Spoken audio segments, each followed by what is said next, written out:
Good evening all of you dear students. मानसिक योग्यता mental ability में पार्ट 6 की बात करेंगे आज हम। कागज के मोड़ने एवं काटने संबंधी प्रश्न।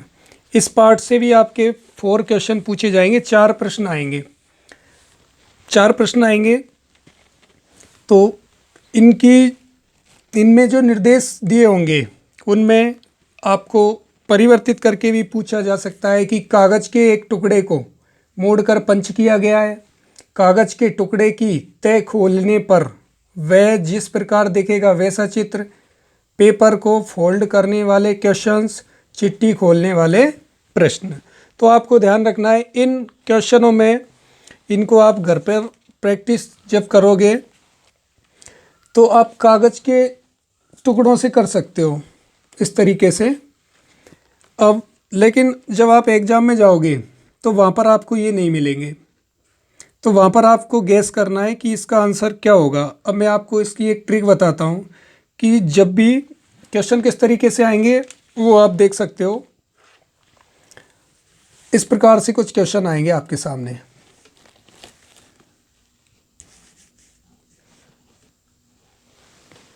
तो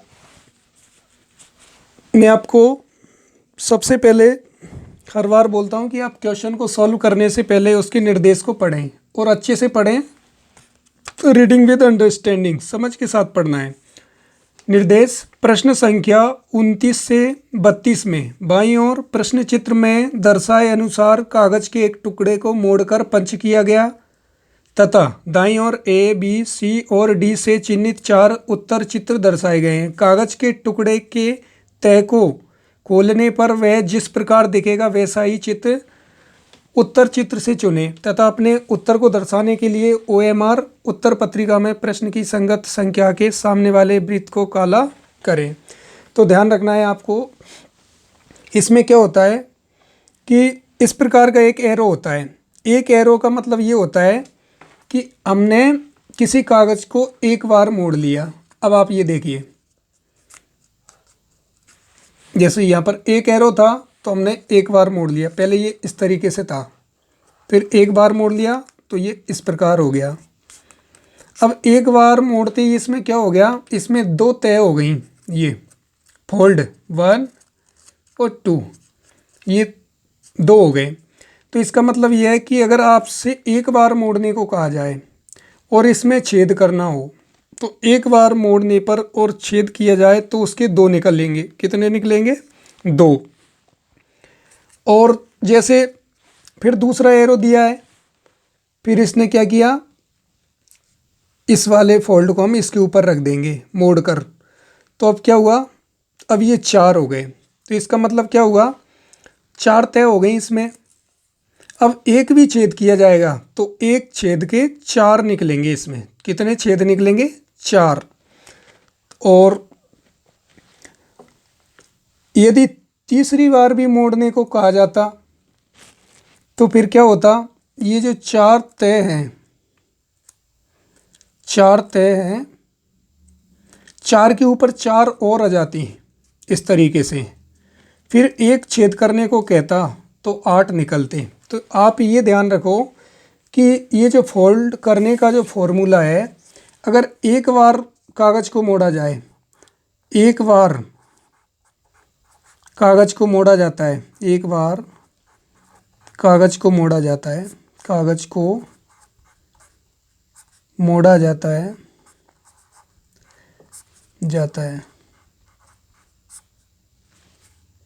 एक बार कागज़ को मोड़ा जाता है। फिर अगर उसमें छेद किया जाए तो एक बार मोड़ने पर 2 छेद निकलेंगे। कितने?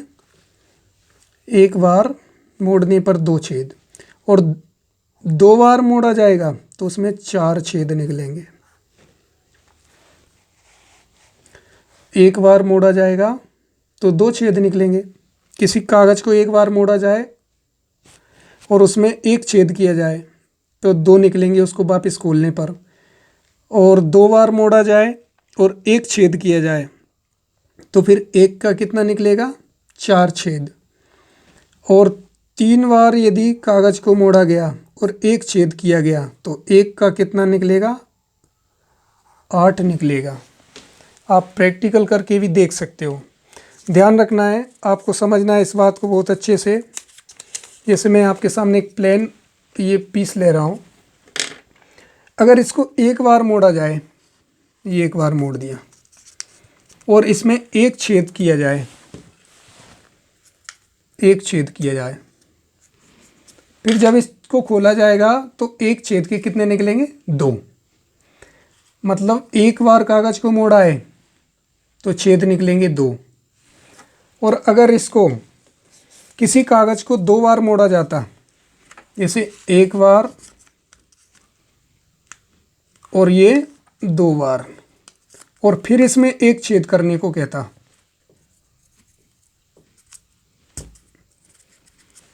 अब 2 बार मोड़ा है तो 4 छेद निकलेंगे इसमें। खोलो भले ही आप, ये कितने छेद निकले? 4। अगर किसी कागज को 3 बार मोड़ा जाता, एक बार, 2 बार और ये 3 बार, और अब इसमें अगर छेद कर दिया जाए तो 3 बार फोल्ड किया है तो कितने निकलेंगे? 8 निकलेंगे। 8 निकलेंगे, ये 8। ध्यान रखना है, 3 बार कागज को मोड़ने पर 6 नहीं निकलेंगे, एक के कितने निकलेंगे? 8। ये ट्रिक आपको काम आएगी क्योंकि वहाँ पर आपको कागज़ नहीं मिलेगा एग्ज़ाम में। एग्ज़ाम में आपको कोई कागज़ नहीं मिलेगा जिससे आप, एग्ज़ाम में किसी प्रकार का कोई कागज़ नहीं मिलेगा जिससे आप, अब ये देखो इसको 3 बार मोड़ा गया था, अब इसको खोलेंगे तो इसमें एक के कितने निकलेंगे? 8 निकलेंगे इसमें। ये देखो आप, 4 बीच में, 4 कोनों पर, मतलब 8। तो इसका मतलब ये है कि किसी कागज़ को एक बार मोड़ा जाएगा, एक बार मोड़ा जाता है तो छेदों की संख्या कितनी होगी? छेदों की संख्या होगी 2। 2 बार मोड़ा जाता है तो छेद होंगे 4। 3 बार मोड़ा जाता है तो छेद होंगे 8। तो इस चीज़ से हमें गैस करना है। और ये कैसे पता चलेगा कि कितने बार मोड़ना है कागज़ को? तो वो हम इसमें कुछ इंडिकेटर देखेंगे, संकेत देखेंगे। अब देखिए आप, जैसे एक एरो है तो एक बार मोड़ा गया है, फिर दूसरा एरो है तो 2 बार मोड़ा गया है। इसका मतलब इस कागज़ को कितनी बार मोड़ा गया? 2 बार। अब 2 बार मोड़ने के बाद एक छेद कर दिया इसमें, और 2 बार मोड़ने पर एक छेद कर दिया तो एक का कितना निकलेगा? 4 निकलेगा। कितना निकलेगा? 4। तो इसमें वेरी सिंपल, वैसे ही पता चल रहा है आपको। ऐसा इसलिए होता है क्योंकि जब हम एक बार फोल्ड करते हैं तो 2 तय हो जाती हैं, फिर उनमें एक छेद करने पर ही वो 2 हो जाते हैं, और 2 बार फोल्ड करते हैं तो वो दो तय दूसरी 2 के ऊपर चली जाती हैं तो 4 हो जाती हैं। Very simple. देखो आप, ये आपने एक बार मोड़ा इसको, ये एक बार मोड़ते ही इसमें 2 तय हो गई ये। अब एक भी छेद करेंगे तो 2 निकलेंगे, और 2 बार मोड़ने पर दो तो ये हैं पहले की, और 2 इसके ऊपर आ गई, तो अब ये 4 हो गई। 2 बार मोड़ने में कितनी तय हो गई? 4। अब एक भी छेद करोगे तो 4 छेद निकलेंगे, और 3 बार अगर मोड़ दिया तो ये 4 और इन 4 के ऊपर आ गई, तो फिर 8 निकलेगा एक का। तो ध्यान रखना है, एक बार मोड़ने पर और एक छेद किया जाए तो उसके 2 निकलेंगे। 2 बार मोड़ा जाए और एक छेद किया जाए तो 4 निकलेंगे, और 3 बार मोड़ा जाए और एक छेद किया जाए तो कितने निकलेंगे? 8। एक के 8। ध्यान रखना है। तो अब इनमें ये कागज़ आपको एग्जाम में नहीं मिलेंगे, आपको वहाँ पर गैस करना है कि इसको कितने बार मोड़ा है। ये एक एरो तो एक बार मोड़ा गया है, फिर ये दूसरा एरो, ये डॉट डॉट जो दिया है ना, तो ये इस पर रखा गया है। पहले तो ये एक बार, एक एरो का मतलब एक बार मोड़ा गया है, फिर ये दूसरा एरो का मतलब 2 बार मोड़ा गया है। 2 बार मोड़ा गया है और एक छेद किया गया है। तो देखो ये 2 बार मोड़ा गया है और ये छेदों की संख्या तो 4। इसका मतलब इसमें जब इसको खोला जाएगा, इस कागज़ के टुकड़े की तय को, इस फोल्ड को खोला जाएगा तो एक के 4 निकलेंगे। अब चार वाले तो इसमें दो हैं, तो ये तो नहीं है, इसमें दो हैं, ये भी नहीं है। अब चार वाले ये दो ही हैं इसमें, सी और डी। लेकिन ध्यान ये रखना है कि जब एक छेद इसके कोने पर किया गया है तो ये तो पक्का है कि किसी न किसी में तो ये कोने पर रहेगा ही ना। तो ये कोने पर एक तो हुए निकलेगा ना कहीं, तो ये तो इसमें ये जो छेद है वो कोने पर है, और यहाँ भी छेद जो किया था कोने पर, जबकि इनमें बीचों बीच है ये छेद, तो बीचों बीच तो आएगा ही नहीं। तो इसका जो सही आंसर होगा, उत्तर होगा, वो सी होगा। तो हम OMR सीट में क्या करेंगे, 29वें में सी वाले गोले को काला कर देंगे। अब नेक्स्ट की बात करें, क्वेश्चन नंबर 30 की बात करें, तो इसमें क्या करेंगे, ध्यान रखना है, एक एरो है, एक बार मोड़ा गया है, दूसरा एरो है, दो बार मोड़ा गया है, और तीसरा एरो है, तीन बार मोड़ा गया है, और फिर इस तरीके की कोई आकृति ड्रॉ कर दी। अब आपको बताया मैंने कि अगर एक बार मोड़ा जाता है तो दो छेद निकलते हैं, दो बार मोड़ा जाता है तो चार, और तीन बार मोड़ा जाता है तो 8। तो अब इस आकृति को खोला जाएगा तो इस तरह की आकृति कितनी निकलेंगी, 8 निकलेंगी। तो अब ये देखो आप कि ऐसे छेद तो किए नहीं गए इनमें कि ऐसे सर्किल निकल जाएं खोलने पर, तय खोलने पर इस तरीके के गोले निकल जाएं, क्योंकि ऐसे गोले तो इसमें बनाए ही नहीं गए हैं, तो ये इसमें नहीं निकलेगा। इस तरह की आकृति ही निकलेगी, कितनी, 8 निकलेगी। तो अब आप ये देखो कि इसमें तो ऐसी आकृति 1 और 2 ही है, तो ये नहीं है। इसमें 1 2 3 4 है, तो ये भी नहीं है। अब इसमें 1 2 3 4 5 6 7 8, तो ये वाला इसका सही आंसर होगा। कैसे पता चला कि इसमें कागज़ को 3 बार फोल्ड किया है, 1 बार, 2 बार और ये 3 बार। जितने एरो होते हैं उतने फोल्ड होते हैं। फोल्ड मतलब तय बनाना, कागज़ को मोड़ना। तो 1 बार, 2 बार और ये 3 बार, तो 3 बार मोड़ा है तो 1 का 8 निकलेगा। तो ऐसे गोले तो बनाए नहीं है इसमें जो इस तरीके का निकलेगा, तो ये कैंसिल। और इनमें इस तरीके की आकृति 1 2 3 4 ही है, तो जबकि ये 8 निकलेगी, तो ये भी नहीं है। अब इनमें भी 8 नहीं है, 1 2 इस तरीके से ये 2 मान लो, और इनको और मान लो 4, तब भी ये 6 हुए। और सी वाले में ये 8 है, 1 2 3 4 5 6 7 8, तो ये इसका सही आंसर होगा। अब नेक्स्ट क्वेश्चन की बात करें, ये आपको वहाँ गैस ही करना पड़ेगा एग्जाम में, वहाँ कोई आपको कागज़ तो मिलेगा नहीं कि आप इससे बना लीजिए और प्रैक्टिकल करके देख सकते हैं, लेकिन आप घर पे ज़रूर इनको देख सकते हो।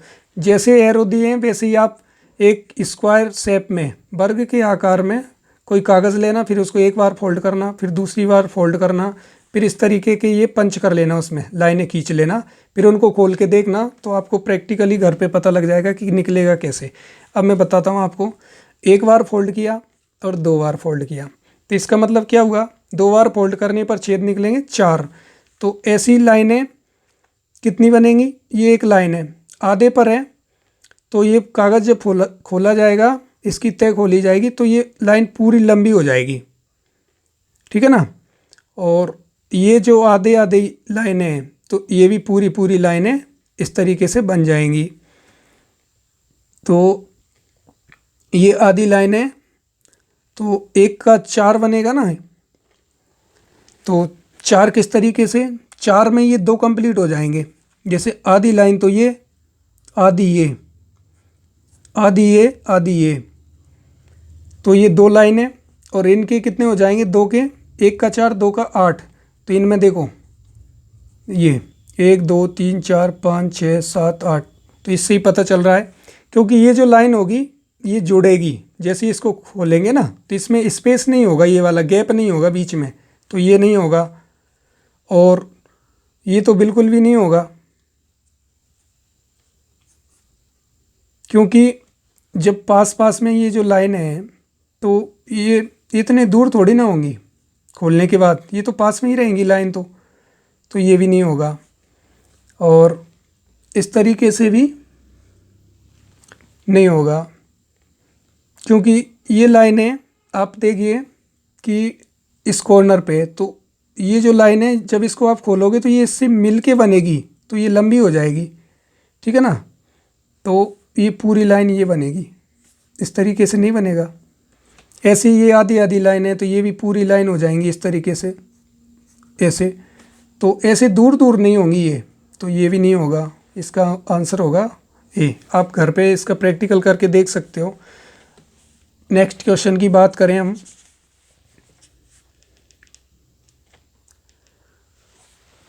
अब इसमें देखिए आप, एक बार फोल्ड किया, दो बार फोल्ड किया और ये 3 बार फोल्ड किया। 3 बार फोल्ड किया और एक यदि छेद कर दिया तो एक का 8 निकलता है, तो 2 का 16 निकलेगा। 2 का 16 निकलेगा। तो अब इसमें 16 16 वाले तो कितने हैं, एक तो सी में है और एक ए में है। इन दोनों में तो 16 16 है ही नहीं। हमें पता है कि इसमें 3 बार फोल्ड किया है, एक बार, 2 बार और ये 3 बार। जितने एरो उतने फोल्ड। तो 3 बार फोल्ड किया जाए और एक छेद किया जाए तो एक का 8 निकलता है। तो यहाँ पर 2 छेद किए गए हैं तो 2 का 16 निकलेगा। अब 16 निकलेगा तो इसमें 16 नहीं है और इसमें नहीं है, तो ये तो वैसे ही हट जाएंगे। अब ये दोनों ही बचेंगे हमारे पास, ये दोनों। अब इनमें कैसे पता लगेगा हमें कि कौन सा है। अब आप ये देखोगे कि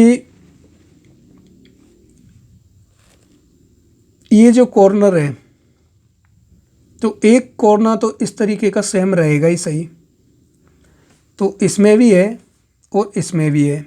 और ये जो रेखा है वो सभी में बनाएगी, फिर ये रेखा चारों में बनेगी ये रेखा, क्योंकि ये सेंटर में जाके रेखा खींची है। तो सभी के ये छोटे वाले उसके सेंटर में है, तो सभी के सभी जो 4 छोटे होंगे उनके सेंटर में रहेगी। तो ये इसका आंसर होगा। आप देख सकते हो कि 16 होंगे, लेकिन 16 इन दोनों में भी है। फिर आप ये देखो कि ये जो छोटा वर्ग है उसके बीचों बीच एक रेखा है, तो इनमें भी 4 छोटे वर्ग हैं। ये वाला एक वर्ग, ये दूसरा वर्ग, तीसरा और ये चौथा। तो इनके बीचों बीच ये वाली लाइन ज़रूर रहेगी, जैसा कि इसमें है ये। तो ये इसका आंसर है। अब आप यदि हमारे चैनल पर पहली बार विजिट कर रहे हैं तो हमारे चैनल को सब्सक्राइब करें, लाइक करें, शेयर करें। और आपको फाइंड कैसे करोगे आप हमारी वीडियोज़ को, सारी वीडियोज़, सारे पार्ट्स मेंटल एबिलिटी के आपको हमारे चैनल पर एक जगह ही मिल जाएंगे। आपको क्या करना है, जब भी आप सर्च करोगे इंग्लिश एंड मैथ्स बाय भगवान सर, तो इंग्लिश एंड मैथ्स बाय भगवान सर, तो सरस्वती माँ का आइकन निकलेगा। सरस्वती माँ के आइकन को आप जैसे ही टच करोगे तो हमारा चैनल ओपन होगा। फिर उसमें प्लेलिस्ट मिलेगी। प्लेलिस्ट पर जैसे ही टच करोगे तो आपको उसमें अंदर मिल जाएगा नवोदय की क्लास, और सारे वीडियो आपको एक ही जगह मिल जाएंगे, सारे पार्ट। ये आपके सिलेबस के अकॉर्डिंग है। अब आपको ध्यान रखना है इसमें कि यदि एक बार कागज़ को मोड़ने को कहा जाता है और एक छेद किया जाए तो 1 का 2 निकलेगा। एक बार मोड़ा जाए कागज़ को तो और एक छेद किया जाए तो उसका 2 निकलेगा। 2 बार फोल्ड किया है, 2 बार मोड़ा है और एक छेद किया है तो 4 छेद निकलेंगे। और 3 बार कागज़ को मोड़ा है और एक छेद किया जाए तो 1 का 8 निकलेगा। तो ये ध्यान रखना है, इसी से आप सोल्व कर पाओगे, क्योंकि कागज़ तो आपको वहाँ पर नहीं मिलेगा। Thanks for watching this video.